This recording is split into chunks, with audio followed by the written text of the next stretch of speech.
Lagusan, Shrine Hills.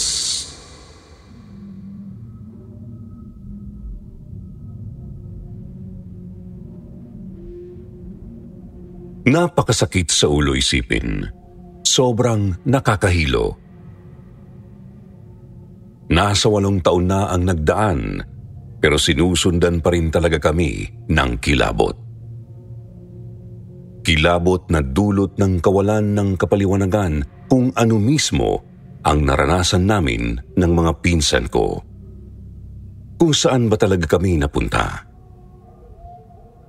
Hanggang ngayon kasi, wala pa rin kaming maharap na matinong paliwanag para sa nangyari.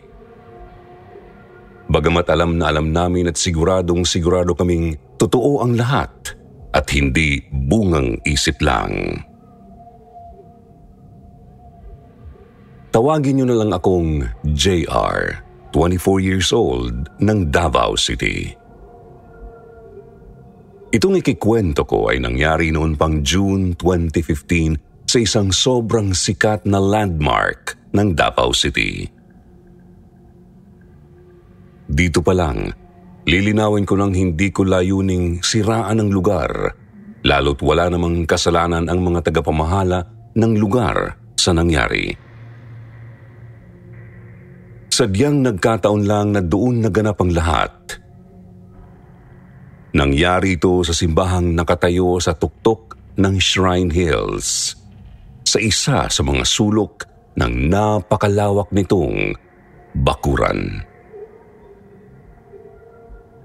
Sir Jupiter, ilalarawan ko po muna ang nasabing lugar para mas maintindihan ng mga hindi pa nakararating doon.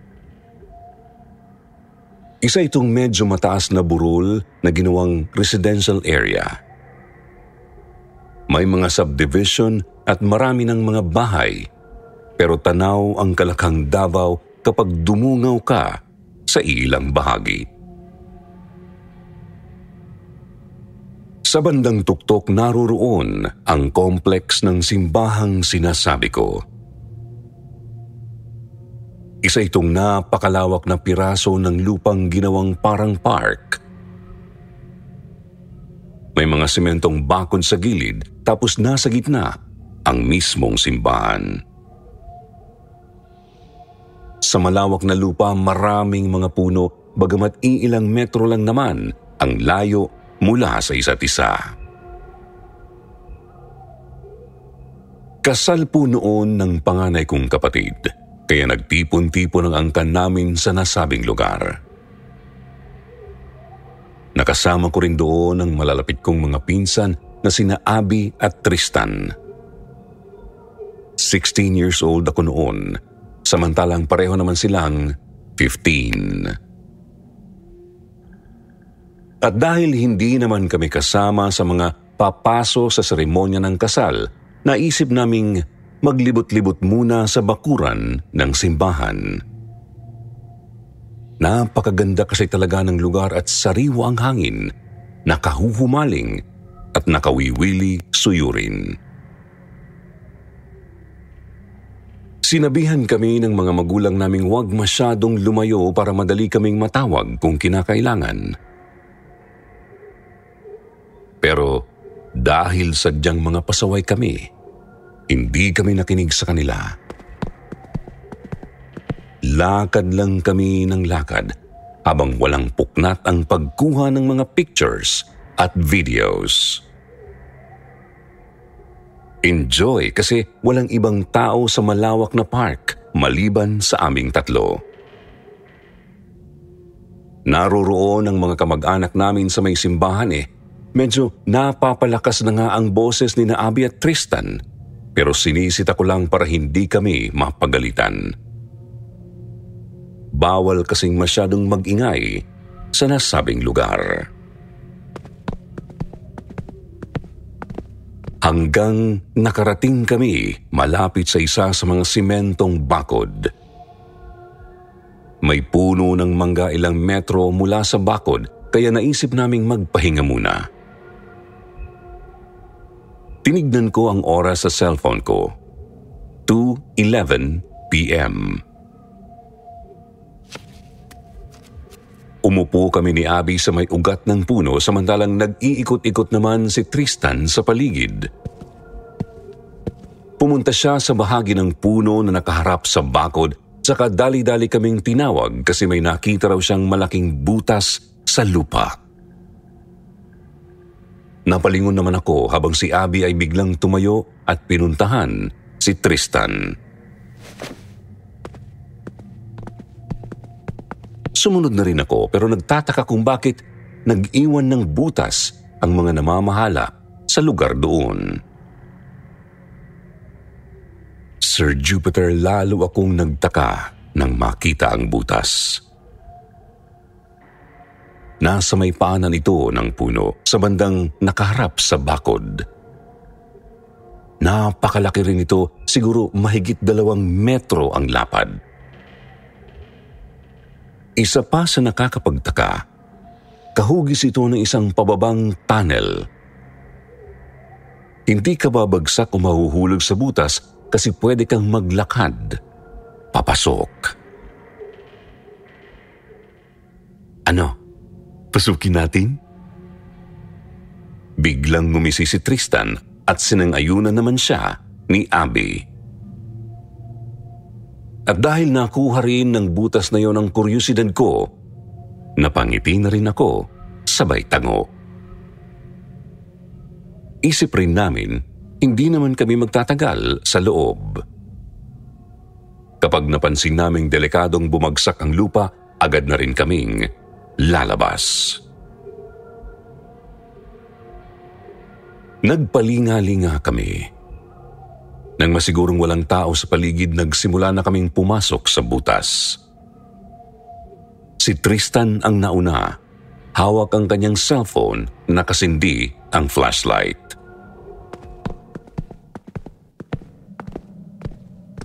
Sir Jupiter, ilang metro pa lang kaming naglalakad, napakadilim na agad sa tunnel na yun. Hindi na makapasok ang sikat ng araw mula sa bungad kahit pasado 2:00 ng hapon pa lang noon. Cellphone lang talaga ni Tristan ang nagsisilbi naming liwanag. Subalit dahil mukhang maayos naman ang loob ng lagusan at patag naman ang daan, nagtuloy-tuloy lang kami papasok. Hanggang sa makalusot kami sa bandang dulo ng tunnel na lupa. Inilawan ni Tristan ang paligid at napansin naming isa itong may kalakihang yungib. Tansya ko sinlaki at sinlawak ng 2 classroom tapos may 2 lagusan sa tapat ng nilusutan namin. Doon na biglang nagsabi si Abby na medyo kinakabahan na raw siya. Ako naman bagyang nahilo at nakarinig ng mahinang bagting sa tenga ko. Tinnitus? Parang ganun, pero di ko matukoy kung sa loob ba ng tenga ko galing o sa paligid. Binuhay ko ang sariling flashlight sa cellphone ko. Inilawan ko rin ang paligid at tinignan-tignan ang itim na mga batong pader, kisame at sahig ng yungib. Iba't ibang hugis, may malalaki at may maliliit. May matatalas din na nakaumang mula sa baba at mula sa taas. May tumutulo pang ang konting tubig. Talagang isang kuweba nga. Hindi maalis sa isip ko ang tanong kung bakit may kuweba sa ilalim ng park ng simbahan. Wala naman kasi yung dapat doon eh. Si Abby naman kinikilabutan na raw talaga. Kaya nauna na siyang bumalik sa dinaanan namin. Bahala na raw kami ni Tristan. Basta doon na lang daw siya maghihintay sa may puno ng mangga. Mabilis nilamon si Abby ng dilim kahit nakasindi na rin ang flashlight ng kanyang cellphone. Kaya natauhan ako na sadyang hindi pang karaniwan ang dilim ng lugar. Bahagya akong nanlamig. Nawawala na rin ang pagbagting sa tenga ko at medyo kaya ko pa naman ang pagkahilo. Bakas na bakas naman ang kuryosidad at pagiging determinado sa mukha ni Tristan. Hanggang sa niyayanan niya nga akong tahakin ang kaliwang lagusan. Kinuha ko ang dilaw na panyo sa bulsa ko, saka itinali ito sa isang nakaumang na bato malapit sa tunnel na pinanggalingan namin. Tapos sumunod ako sa pinsan ko sa kaliwang lagusan. Nanayo agad ang mga balahibo ko pagkapasok sa nasabing lagusan, Sir Jupiter. Kita kong natigilan din si Tristan at sandaling nawala ang pagkadeterminado ng kanyang mukha. Bumagting na naman ang matinis na tunog sa tenga ko, tsaka naramdamang umihip ang magkahalong malamig at mainit na hangin mula sa harap. Nagkatinginan kami ni Tristan bago nagpasyang magpatuloy. Pasyang labis naming pinagsisisihan. Lakad lang kami ng lakad. Panipis din ng panipis ang hangin, ngunit may umiihip na lamig at init mula sa harap. Nahihilo na rin talaga ako at sumasakit na ang ulo, kaya sinabihan ko na si Tristan na bumalik na kami. Umayag naman siya, sabay sabing, "Nakakairita na rin kasi talaga itong tunog sa tenga ko eh." Ibig sabihin, kaming dalawa ang nakakarinig sa kakaibang tunog. Ibig sabihin, hindi lang ako ang may nararamdamang kakaiba sa lugar. Kaya naman, dali-dali ngunit maingat naming tinahak ang lagusan pabalik. Lakad ulit kami ng lakad, ngunit nakakapagtakang sa harap pa rin namin galing ang ihip ng hangin. Pabalik na ang lakad namin kaya dapat likod na namin ang nadadampian nito. Lalo pa naming binilisan ng lakad. Nahihilo pa rin talaga ako, tapos ramdam ko ng palakas ang kabog ng dibdib ko. Pinagpapawisan na rin ako ng malamig. Pakiramdam ko may hindi talaga tama sa kuwebang yun. Hanggang sa marating namin ang may kalakihang yungib kung saan nagkasanga ang tatlong lagusan. Nakita ko ang dilaw na panyong itinali ko sa isang nakaumang na bato, tapos tinahak namin ang lagusan banda roon. Patag at hindi na gaanong mabato ang daan, kaya kampante na kaming naglakad. Hindi nga lang nawala ang pagkahilo namin at maging ang pagbagting sa tenga. Bagkus lalo pang nagtuloy-tuloy ang tunog, bagamat hindi naman lumalakas. Sir Jupiter, ewan ko pero nangangalahati pa lang kami sa tunnel palabas, nakaramdam na ako ng panlalamig. Bahagyang nanginginig ang kalamnan ko at hindi maawat ang kalabog ng aking dibdib. Tinanong ko si Tristan at sinabi niyang ganoon din ang nararamdaman niya. Ilang sandali pa, natanaw na rin namin ang maliwanag na labasan. Tumakbo na kami papunta roon at sinalubong kami ng napakatahimik na paligid. Wala, kundi ang pagbagting sa tenga lang ang naririnig namin. Naupo muna kami sa may sanga ng puno ng mangga. Nagpalinga-linga ako. Wala si Abby. Nasa isip ko baka bumalik na sa simbahan. Tinanaw ko ang simbahan mula sa kinaroroonan namin, pero tanging ang puting bubong lang ang nakikita ko. Ilang minuto pa tumayo na rin kami at naglakad pabalik ng simbahan. Sir Jupiter, naglalakad pa lang kami sa malawak na lupain, ramdam ko nang may kakaiba. Hindi ko nga lang agad natukoy kung ano. Basta pansin ko lang na patay ang hangin sa lugar, tsaka kakaiba talaga ang katahimikan. Sinabi ko kay Tristan na may mali na hindi ko alam. Pero sinabi lang niyang baka epekto lang ng yungib, kaya naaaning ako. Tumahimik na lang ako habang tuloy kami sa paglalakad. Ramdam ko nga lang talagang hindi kami dapat bumalik sa simbahan noon. Ramdam ko ring hindi talaga mapalagay ang kalooban ko. At sobra nga kaming nagtaka nang makalapit sa simbahan. Ang simbahan po kasi doon, open air lang o walang mga dingding.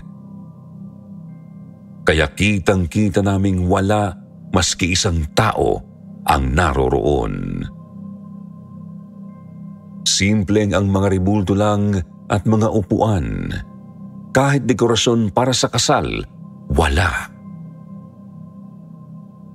Sinubukan pang pumasok ni Tristan tsaka nagpalinga-linga sa may hilera ng mga upuan. Pero wala talaga siyang makitang kahit sino, kahit si Abby man lang. Nanatili lang ako sa may gilid ng simbahan. Hindi ako pumasok talaga. Kinuha ko ang cellphone ko para sa natawagan sina Mama. Pero ramdam kong nawalan ng kulay ang mukha ko nang makitang 2:11 p.m. pa rin ang oras. Tapos hindi gumagalaw ang kahit na ano sa cellphone ko. Simpleng nasa home screen lang. Paiyak na ako sa kilabot. Nilibot namin ang paligid ng simbahan. Wala talagang tao. Pumunta na kami sa may parking lot. Wala rin. Kahit sa alam naming opisina ng mga taga-simbahan, wala ring katao-tao. Napakalalaki na talaga ng mga butil ng pawis ko noon. Imposible naman kasing mawalan ng tao ang lugar ng ganoon lang. Patakbo na rin kaming bumaba papunta sa may residential area, pero wala pa ring mga tao kahit ang mga kabahayang naroroon.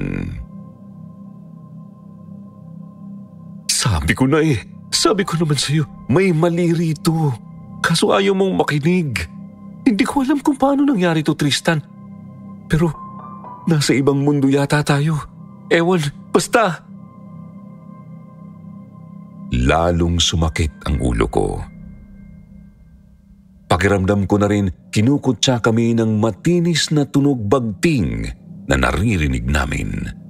Andyan pa rin talaga Ayaw mawala.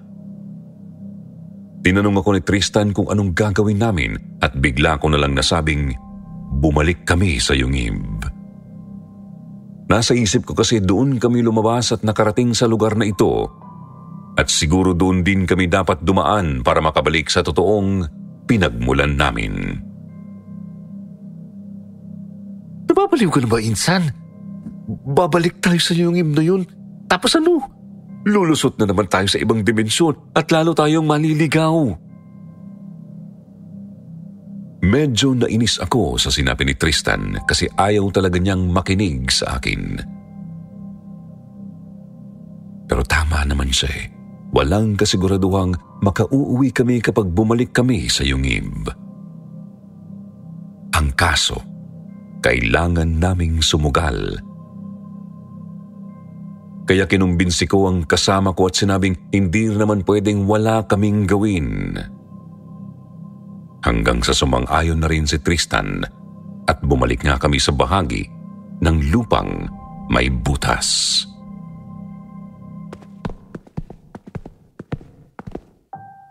Kahit nag-aalangan, lakas loob kaming pumasok ulit, Sir Jupiter. Ilang metro pa lang kaming naglalakad Nilamon na ulit kami ng dilim. Wala kundi ang flashlight ng cellphone ni Tristan ang nagsisilbi naming ilaw. Nagtaka kami kasi naging mabato na ang nasabing lagusan, gayong patag naman dapat ang bahaging yun. Lumingon ako sa likod at nahintakutan nang hindi ko na matanaw ang pinasukan namin. Lakad lang kami ng lakad. Pinipilit baliwalain ang hangin na umiihip mula sa harap. Pinipilit ding baliwalain ang pagkahilo at ang matinis na tunog sa tenga namin. Nagmamadali bagamat nag-iingat na hindi madulas sa mabatong daan. Hanggang sa narating namin ulit ang nagkasangang mga lagusan. Natanaw ko ang dilaw na panyong nakatali sa nakaumang na bato. Naroroon ito sa kabilang bahagi ng yungib. Nagtataka namin itong tinungo sa katinahakang lagusan malapit doon. Patag at hindi na mabato ang daan, pero ayaw na naming pakampante. Lakad lang kami ng lakad hanggang sa maabot na ng ilaw ng flashlight ang labasan. Ngunit nagtaka kami dahil walang pumapasok na liwanag ng araw mula roon. Sir Jupiter, halos panawan ako ng malay nang makitang napakadilim ng langit. Hindi ko rin matanaw si Abby sa paligid. Lumabas na rin si Tristan sa tunnel tsaka tumanaw sa may simbahan. Tumingin din ako doon at nagtaka nang makitang napakaraming apoy sa paligid ng simbahan.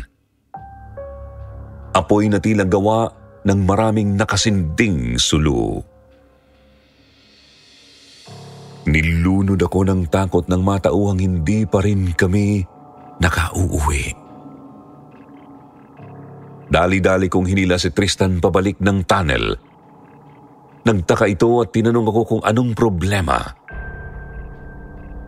Binuhay ko na naman ang flashlight ng sarili kong cellphone tapos sinabi sa kanyang nasa ibang lugar pa rin kami. Nauna na akong maglakad noon nang maging mabato na naman ang daan. Napakadilim pa rin talaga ng paligid at may umiihip pa ring hangin mula sa harap. At oo, hindi pa rin nawawala ang matinis na bagting sa tenga namin. Ilang minuto pa, narating ulit namin ang yungib na may nagkasangang mga lagusan. Pagkatapos natanaw ang dilaw na panyo sa may kabilang bahagi. Napakamot ako ng batok sapagkat sadya nga talagang pinaglalaruan kami ng kung ano. JR, kapag talaga sa ibang dimensyon pa rin ang lusot natin, suko na ako. Nakakapagod na. Pagod na ako. Nabatukan ko ang pinsan ko nang magreklamo ito. Sabi ko hindi lang naman siya ang pagod. Takot at pikun dahil sa kalukuhang kinakaharap namin. Pinaalala ko sa kanyang hindi lang siya ang may gusto nang makauwi. Dagdag ko rin kung ayaw na niya, ako na lang ang magpapatuloy at bahala na siya sa buhay niya. Natahimik kaming dalawa. Humingi ako ng pasensya sa nasabi ko. Siniguro ko sa kanyang magkasama kaming makalalabas at makauuwi. Nagpatuloy kami sa paglalakad sa daang patag na ulit. Naliligo na kami sa pawis at halos bibigay na ang mga katawan sa pagod. Ilang minuto pa natanaw na namin ang maliwanag na labasan at nakita kong naroroon na si Abby. Sir Jupiter, nabuhayan kami nang makita ang isa pa naming pinsan.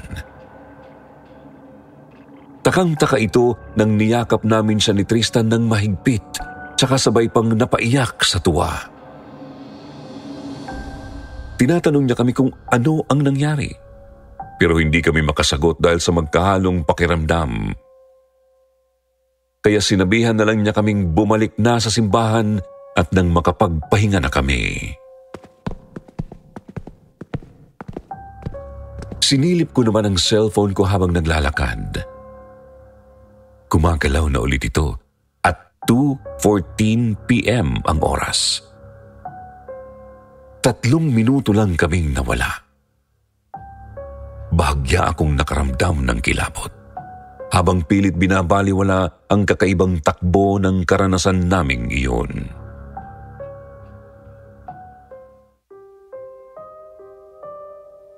Pagkarating sa simbahan, hindi ko maiwasang magmasid ng maigi. Nasa likod kasi ng isip ko na baka hindi pa rin talaga kami nakakabalik. Lalo pat sinabi ng mama ni Tristan kung bakit daw bumalik kani-kanina lang ang pinsan ko sa may simbahan. Lumapit daw ito sa may upuan, saka nagpalingalinga na parang kinikilabutan at paiyak na. Pagkatapos bigla na lang daw nawala, na parang bula. Nagkatinginan kami ng pinsan ko. Pumarap ako sa mama niya at sinabi kong baka namalikmata lang siya. Kasama ko naman kasi si Tristan kanina pa eh. Ang kaso, sumigunda naman ang iba pang naroroon sa malapit kasi nakita rin daw nila si Tristan. Ngumisi na lang kami dahil nga wala kaming may sagot. Pumunta sa may labas ng simbahan tsaka nagkatanungan kung saan kaya talaga kami nakarating. Isip din ng pinsan ko, baka siya lang ang nakita ng mama niya kasi hindi ako pumasok sa simbahang walang tao.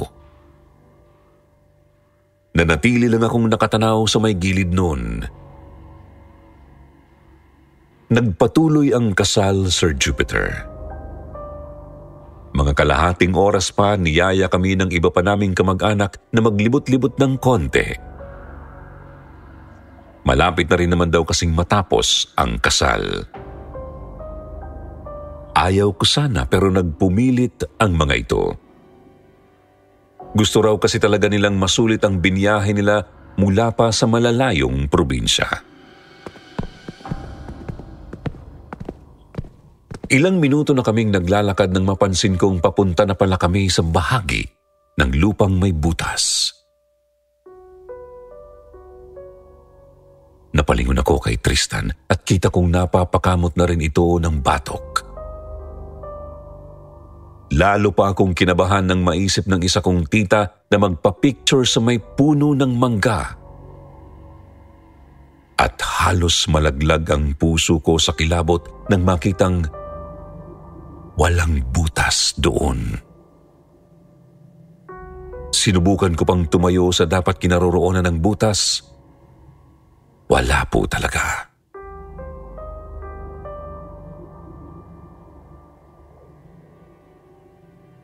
Sir Jupiter, hindi ko alam kung paano nangyari yun. Basta wala po talagang butas sa lupa. Takang-taka nga kami ni Tristan kasi imposible namang matabunan yun ng ganun kabilis. Pagkatapos, puno pa ng damo ang may paanan ng puno. Pati si Abby, takang-taka rin kasi nakapasok pa siya hanggang sa may nagkasangang lagusan.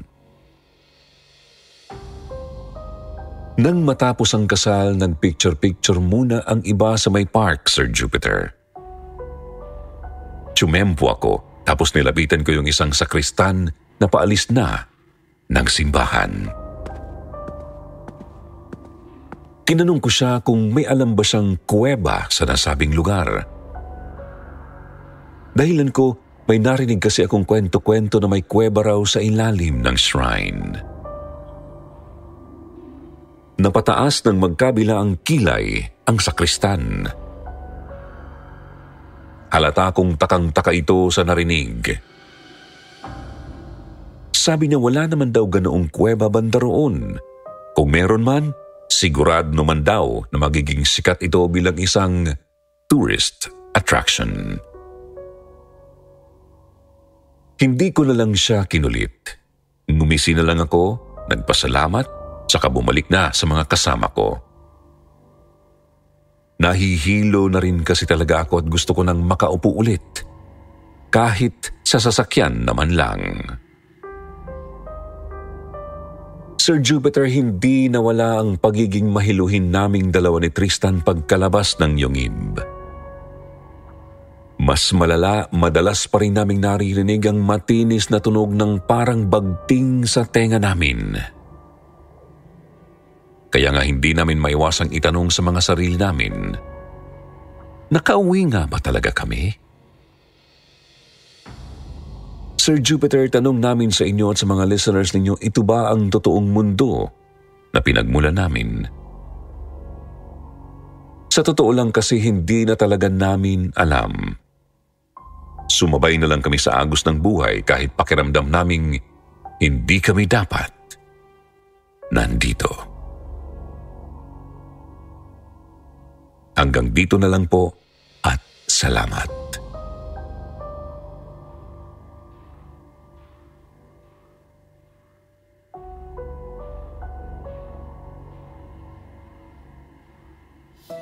At ngayon, ito naman ang ating shoutout portion. Shoutout kay Curdapia Velarde, Stacy Allison Diola, Rian Sayer, Lydia Lopez, Misery Loves Company, Elvis Abacharo, Joya Cabiling, Arnie, Novabel Carino, at Hida Mamuyak. At ngayon naman, basahin natin ang isa sa magandang comment mula kay Uragon Horror Stories. Sabi niya, marhay na banggi sa Indugabos, masiramon magkape habang nag-uuran at sabayan mo pang magdangog igdi sa sitio Bangungot. Sa mga hindi po nabanggit, sa susunod na lang po. Huwag niyong kalimutang mag-reply sa comment para ma-shoutout ang pangalan niyo. Muli po mula sa bumubuo ng sitio Bangungot. Ito po ang inyong lingkod, Jupiter Torres. Nagpapasalamat.